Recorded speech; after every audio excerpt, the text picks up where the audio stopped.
Hello students, this is Rani ma'am from Unique Classes. And how are you people? I think you people are doing well. ठीक है, lessons तो देख ही रहे होगे और exams भी आपका चल रहा है. बैंकिंग भी एग्ज़ाम्स है, बैंकिंग अब मेंस का बचा हुआ है. Then we have the CGL mains aspirants. Okay, classes तो मेरे डिफरेंट प्लेटफॉर्म्स पे चल ही रहे हैं और CGL वाले मेंस एस्पिरेंट्स यहाँ से भी आप अपने स्टडी कर सकते हो. ठीक है, और प्री और मेंस फाउंडेशन वाले बच्चे तो हमारे हैं ही. चलो, आज का क्लोज टेस्ट है, आज का हमारा सेशन है, that is based on cloze test. ठीक है, क्लोज टेस्ट हमने काफ़ी पहले भी किया और cloze test plays a very important role.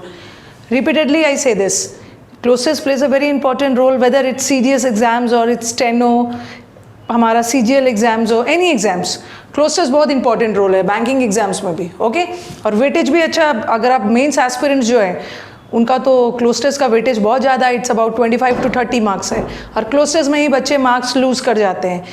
Accuracy close test में नहीं रहती है, वो अपना दिमाग लगाने लगते हैं. एंड रेपिटेडली मैं बोलती हूँ, क्लोज टेस्ट में what you have to do, first you have to read the पूरा पैसेज एट वन गो. पूरा पैसेज को एक बार में पढ़ लीजिए so that you get to know the context. पहले आपको कॉन्टेक्स्ट समझ में आ जाए कि किस बारे में है. अपने मन से कोई भी वर्ड्स नहीं भरना है. एग्जामिनेशन सेटर ऐसा क्लोज टेस्ट डालते हैं ना कि आपको लगेगा ये भी हो सकता है, ये भी हो सकता है, बट आपको कॉन्टेक्स्ट देखना है. किसी ब्लैंक आप नहीं फिल कर पा रहे हो तो आगे जाओ. कभी कभी पहला ब्लैंक का आंसर दूसरे लाइन में मिल जाता है. ठीक है, तो इसलिए पहले से पढ़ लेना है. अब आ जाओ, एनर्जी है हमारा, एनर्जी का कमर्शियल और नॉन कमर्शियल. कमर्शियल तो पता ही है, कमर्शियल सोर्सेज जो व्यवसायिक ढंग से हम यूज़ करते हैं, बिजनेस पर्पस कमर्शियल, व्यवसाय के रूप में. कमर्शियल सोर्सेज क्या है हमारे कमर्शियल सोर्सेज जो हम अपने बिजनेस के लिए यूज़ करते हैं, कोल है, नेचुरल गैस है और हाइड्रो इलेक्ट्रिसिटी है, न्यूक्लियर पावर है. और जो हम अपने डोमेस्टिक पर्पस घरेलू अपने रिक्वायरमेंट के लिए जो यूज़ करते हैं उसको हम बोलते हैं नॉन कमर्शियल. नॉन कमर्शियल मतलब जो एनर्जी के लिए हम लकड़ी वगैरह जलाते हैं, लकड़ी जला के भी एनर्जी हमें मिलता है फायरवुड से. ओके, जलाने वाली लकड़ी होती है. काऊ डंग, काऊ के जो डंग्स होते हैं उससे जो काऊ केक्स बनाया जाता है, होपफुली सबको पता होगा काऊ केक्स क्या होता है. काऊ केक्स भी घर में डोमेस्टिक पर्पस से, घर में खाना बनाने के लिए.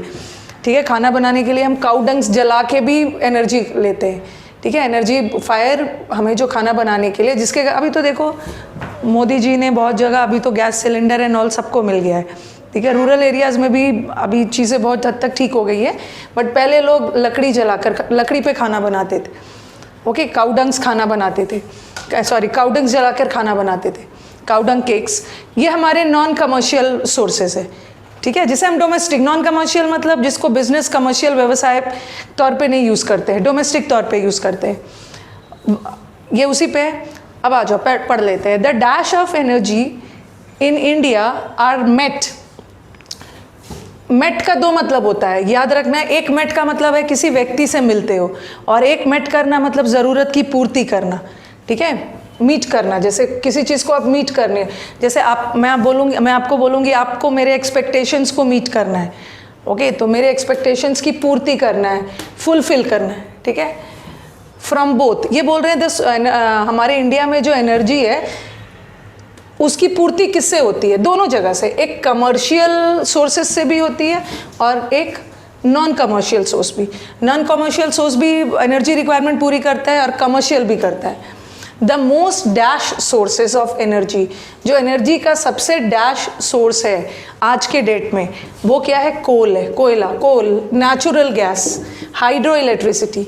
ठीक है, आज हम ज़्यादा किसको यूज़ करते हैं एनर्जी सोर्स में? Nuclear power.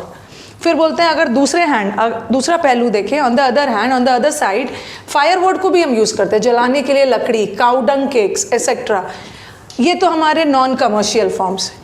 इन्होंने दोनों को डिफ्रेंशिएट कर दिया है. कमर्शियल फॉर्म्स में हम किसका यूज़ करते हैं? ऐसे इंडस्ट्रीज़ वगैरह में you have coal, natural gas, hydro electricity, business commercial purpose है. और घर में जो डोमेस्टिक पर्पस है उसके लिए जलाने के लिए लकड़ी, काउडंग्स एंड ऑल का यूज़ होता है. ठीक है, while non commercial forms of energy, ये हमारे प्री का है. ठीक है, 2017 प्री का है ये. While non commercial forms of energy dash demand, जबकि यहाँ वाइल का मतलब है जबकि हमारे नॉन कमर्शियल फॉर्म्स डैश करते हैं डिमांड को. Coal is the dash source of commercial energy. Coal हमारा डैश सोर्स है कमर्शियल एनर्जी. इंडिया में सबसे डैश है कोल. ठीक है, अब देखते हैं क्या है. अब हमारे पास ऑप्शंस हैं द डैश ऑफ एनर्जी। अब क्लोस्टर्स में एक्यूरेसी मेंटेन करना है, ठीक है। एक्यूरेसी मेंटेन करने के लिए ग्रामर वोकैब जो चाहे यूज़ कर दो, बट आपका आंसर सही होना चाहिए। ऑप्शंस देखो यहाँ पे हमारा द लगा है। जब द लगा है इसका मतलब है यहाँ पे हमें नाउन चाहिए। द इज़ एन आर्टिकल, ठीक है, और आर्टिकल के साथ हमें नाउन की ज़रूरत। रिक्वायरमेंट्स भी नाउन है, रिक्वायरमेंट्स भी हमारा नाउन है। देखो जब आपका वर्ड पावर साथ ना दे तो कभी कभी ऐसा भी क्वेश्चंस आते हैं ना जहाँ पे आप ग्रामर लगा के भी अपने आंसर पे जा सकते हो। रिक्वायरमेंट्स, रिसोर्सेज भी नाउन है, अवेलेबिलिटी, अवेलेबिलिटी भी नाउन है, तीनों नाउन है। बट लेसन क्या है? लेसन करना मतलब किसी चीज़ को कम करना। एक हमारा वर्ड होता है लेस। कभी कभी वर्ब से भी, कभी कभी एडजेक्टिव से भी वर्ब बनाया जा सकता है। लेस का मतलब होता है कम, लेस हमारा एडजेक्टिव है। लेस का मतलब होता है कम, एडजेक्टिव है, और लेसन करना इज कम करना। कम करना इज अ वर्ब, ठीक है, कम करना हमारा वर्ब है। तो यहाँ पे लेसन हमारा क्या हो गया? वर्ब। किसी चीज़ को लेसन, जैसे क्विक, क्विक क्या है? क्विक एडजेक्टिव है। क्विकन करना इज जल्दी करना, तो वो तो वर्ब हो गया। अब एक ऑप्शन तो हम ऐसे ही छाट लिया हमने, यहाँ पे तो द था और द के साथ भी need a noun, but lesson तो नाउन नहीं है।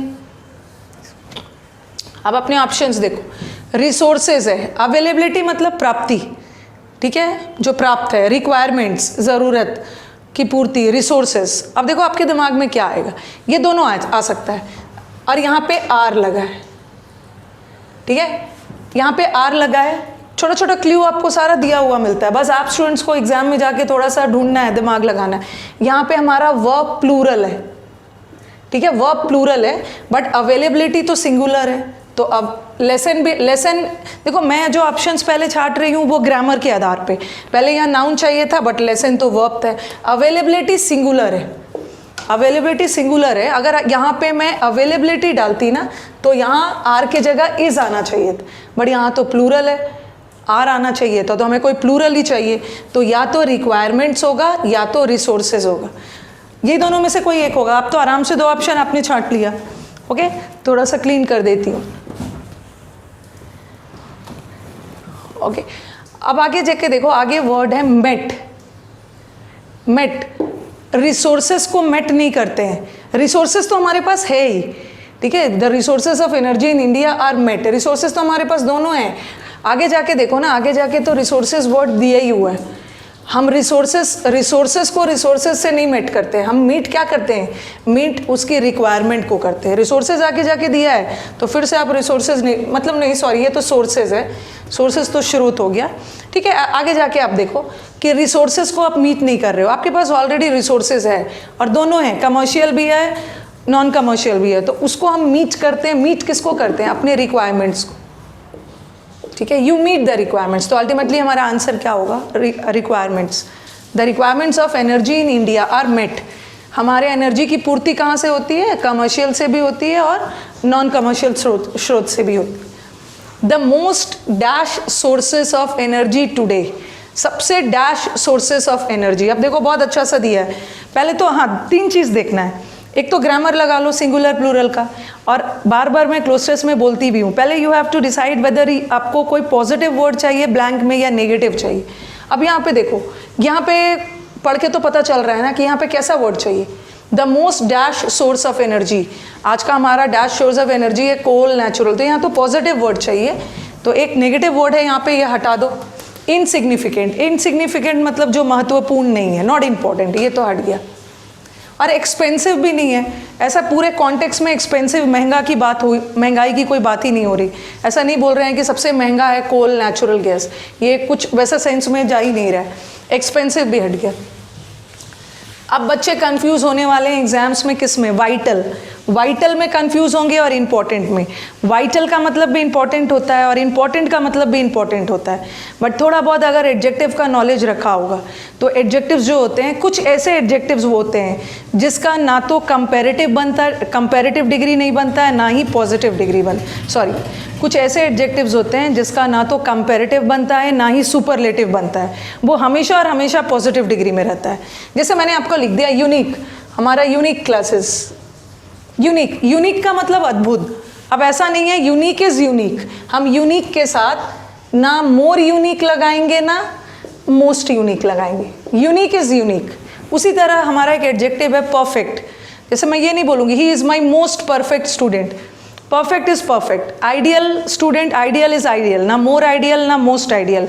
उसी तरह वाइटल वर्ड का, वाइटल वर्ड का ये देखो यहाँ पे, वाइटल वर्ड का भी कहाँ जा, वाइटल वर्ड का भी मोस्ट नहीं बनता। वाइटल का मतलब है इंपॉर्टेंट, बट इंपॉर्टेंट का तो मोर इंपॉर्टेंट और मोस्ट इंपॉर्टेंट होता है, ठीक है। इंपॉर्टेंट है और वाइटल में उससे भी ज़्यादा इंपॉर्टेंट। तो वाइटल के साथ ना मोर लगता है ना मोस्ट लगता है, वाइटल हमेशा पॉजिटिव डिग्री में रहता है, तो वाइटल भी हट गया। वैसे मीनिंग देखा जाए मीनिंग तो दोनों का सेम ही है, बट ये कुछ ज़्यादा इंपॉर्टेंट। तो आंसर क्या हो गया हमारा, इंपॉर्टेंट। होपफुली आपको ये समझ आ रहा है मैंने इंपॉर्टेंट क्यों लगाई। यहाँ मोस्ट था, मोस्ट के साथ इंपॉर्टेंट लग सकता है, but vital, unique, ideal, perfect की तरह इसके साथ मोस्ट नहीं लगे। The most vital sources of energy today, sorry the most important, vital नहीं लगेगा, important. The most important sources of energy today are coal and natural gas, hydro electricity and nuclear power, ठीक है। On the other hand firewood, cow dung, cakes etcetera dash non commercial forms of energy, ठीक है। Constitute, constitute का मतलब makes, combine मतलब जोड़ना, mix तो पता ही है, कोलैबोरेट करना इज सपोर्ट करना। जब भी दिक्कत होने लगी अपने ऑप्शंस पे नज़र डालो, ये सारे वर्ब है, ठीक है, सारे वर्ब है। वर्ब में एस लग गया मतलब सिंगुलर, वर्ब से एस हट गया, वर्ब में एस लगा है मतलब सिंगुलर, वर्ब में एस नहीं है प्लूरल, और ये भी सिंगुलर। देखो कुछ ना कुछ ऑप्शंस में सिंगुलर प्लूरल डाला हुआ है, आपके लिए बहुत आसान है। हमारा 3 ऑप्शंस, ये वर्ब है, याद रखना सारे वर्ब है, वर्ब में एस लगा है, सब सिंगुलर है और एक ही प्लूरल वर्ब है। अब हमें देखना है कि ये वर्ब लगा किसके लिए। ये जो मुझे लगाना है कॉन्स्टिट्यूट या कुछ भी लगाना है, ये किसके लिए लगाना है, फायरवुड के लिए लगाना है, काउडंग्स के लिए लगाना है, ये सब पूरा काउडंग केक्स, ये दोनों प्लूरल है। अगर हमारा सब्जेक्ट प्लूरल है तो वर्ब भी प्लूरल चाहिए। यहाँ पे आंसर क्या हो जाएगा, constitute, okay. Constitute non commercial forms, ये सब तो नॉन कमर्शियल फॉर्म्स है। While non commercial forms of energy dash demand, demand को क्या करता है, यहाँ फिर देखो ये तो बहुत अच्छा है, देखो प्री का ही है, आराम से 5 में 5 ला सकते हो ग्रामर लगा के। नीड, मीट, शेड, रेस्ट, ये सारे वर्ब है। वर्ब में एस नहीं है प्लूरल, वर्ब में एस नहीं है प्लूरल, ये भी प्लूरल, बट रेस्ट सिंगुलर है, ठीक है, रेस्ट हमारा सिंगुलर। अब देखो किसके लिए लगाना है ये, while non commercial forms, forms तो प्लूरल है, इसका मतलब है हमें ऑप्शन भी प्लूरल चाहिए, बट ये तो सिंगुलर है, ये तो हट गया। अब यहाँ से देखो डिमांड को क्या करते हैं, यू डोंट नीड डिमांड। अब नॉन कमर्शियल फॉर्म्स के थ्रू डिमांड की पूर्ति होती है। आप देख रहे हो यहाँ बहुत जगह मीट वर्ड है, मेट वर्ड है, इससे भी आपका काम आसान हो जाएगा। जैसे शुरू में ही हमने एक मेट लगाया, today are electricity, on the other hand यहाँ पे हमने शुरू में लगाया था ना मेट, यहीं पे मेट वर्ड है, डिमांड को मीट करते हैं, तो यहाँ भी डिमांड को मीट कर रहे हैं। ये सब तो डिमांड को मीट करते हैं, जबकि नॉन कमर्शियल फॉर्म्स तो डिमांड की पूर्ति करता है। बट कोल जो हमारा है that is the dash source of commercial energy. Smallest तो नहीं होगा, इंपॉर्टेंट है ये, स्मॉलेस्ट नहीं होगा, पॉजिटिव वर्ड चाहिए। हैवीएस्ट भी नहीं होगा, यहाँ हैवीएस्ट का सेंस जा ही नहीं रहा, लार्जेस्ट, ठीक है। आंसर यहाँ पे बहुत बड़े पैमाने पे ये स्रोत है commercial energy, largest. Okay, hopefully I tried my best कि आपको क्लोज टेस्ट समझ में आ जाए, और मेरी कोशिश रहती है क्लोज टेस्ट में कभी भी मैं डायरेक्टली आंसर पे नहीं जाती हूँ। First you should learn how to eliminate the other 3 options, बाकी का 3 एलिमिनेट कर लेते हो ना तो सही आंसर पे भी पहुँच जाओगे। और एक्यूरेसी होना बहुत ज़रूरी है। बच्चे ज़्यादा नंबर का करके तो आ जा रहे हैं, मार्क्स बहुत लूज़ कर जा रहे हैं जस्ट बिकॉज कि वो एक्यूरेसी पे वर्क नहीं कर रहे हैं, ठीक है। चलो, अगर वीडियोस पसंद आए तो do share it among your friends. Channel को लाइक करो, सब्सक्राइब करो, you have the bell icon and you have comments तो आपके वैल्यूबल है ही। चलो मिलते हैं नेक्स्ट सेशन में, थैंक यू।